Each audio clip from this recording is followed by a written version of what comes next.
পেঁয়াজ বেরেস্তা করার সময় পেঁয়াজটা পুড়ে ফেলেননি এরকম মানুষ আসলেই খুব কম আছে। আজকে আমি দেখাবো কিভাবে খুব সহজেই পেঁয়াজটা গোল্ডেন ফ্রাই করা যায় এবং ক্রিস্পি করা যায়। এটা একটা সিক্রেট রেসিপি আছে, সিক্সকে শেয়ার করতেছি। প্রথমেই তেলটা ভালোভাবে গরম করে নিতে হবে এবং আমরা গরম তেলে পেঁয়াজ কুচিগুলো ছেড়ে দিব। আমি আসলে পেঁয়াজ বেরেস্তা করতে গেলে 2-3টা এলাচ, 1 টুকরো দারুচিনি, 2-1 পিস তেজপাতা দেওয়াটা আসলে প্রেফার করি। এটা আসলে পেঁয়াজের স্মেলটা আসলে সুন্দর আসে। অনেকের বেরেস্তাটা কিন্তু আসলে গোল্ডেন ফ্রাই হয় ঠিকই, কিন্তু আসলে ক্রিস্পি থাকে না, কিংবা কিছুক্ষণ সময়ের জন্য থাকলেও দীর্ঘ সময় থাকে না।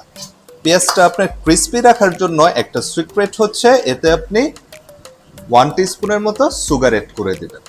এতে দেখবেন পেঁয়াজটা অনেক সুন্দরভাবে ফ্রাই হবে এবং ক্রিস্পি হবে। আমি এখানে 1 টিস্পুনের মতো সুগার অ্যাড করতেছি, আর এই সুগারটা অ্যাড করার ফলে আপনার পেঁয়াজটা দীর্ঘদিন যাবত ক্রিস্পি থাকবে এবং খেতেও কিন্তু একটা দারুণ একটা টেস্ট আসে।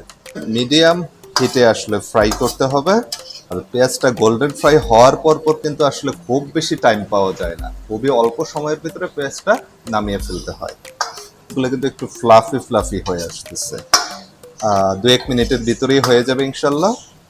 প্রায় গোল্ডেন ফ্রাই হয়ে গিয়েছে। আমরা আসলে এ পর্যায়ে খুব বেশি দেরি করব না, আর 10 থেকে 15 সেকেন্ডের মধ্যে পেঁয়াজটা তুলে ফেলবো। পেঁয়াজটা কিন্তু ফ্লাফি হয়ে উপরের দিকে চলে আসতেছে, তখনই বুঝবেন পেঁয়াজটা আপনার প্রায় হয়ে গিয়েছে। খেয়াল রাখবেন, আমরা কিন্তু আসলে পেঁয়াজটা গোল্ডেন ফ্রাই করব, পেঁয়াজটা কিন্তু একদম পুড়ে ফেলবো না। এখানেই যদি আপনি একদম পারফেক্ট কালার আনতে চান এই তেলের মধ্যে, তখন কিন্তু পেঁয়াজটা আসলে পুড়ে যাবে।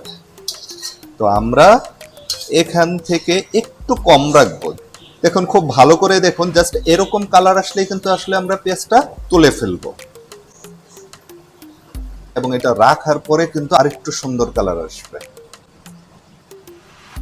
এই অনিয়ন ফ্রাই যেই অয়েলটা আছে, এই অয়েলটা কিন্তু আমরা কাচ্চিতে ব্যবহার করতে পারবো। কাচ্চির কিন্তু একটা মেইন ইনগ্রেডিয়েন্টস হচ্ছে এই অনিয়ন ফ্রাই অয়েলটা। দেখুন, পেঁয়াজ বেরেস্তাগুলো একদমই গোল্ডেন ফ্রাই হয়েছে এবং কতটা ক্রিস্পি হয়েছে। জাস্ট সাউন্ডটা আসলে শোনা যাচ্ছে কিনা আমি আসলে বুঝতেছি না, অনেক বেশি ক্রিস্পি হয়েছে। আপনি চাইলে কিন্তু এগুলা শুধু চানাচুরের মতো খেতে পারবেন। এটা একটা এয়ার টাইট বক্সে রেখে দেবেন, দীর্ঘদিন রেখে খেতে পারবেন।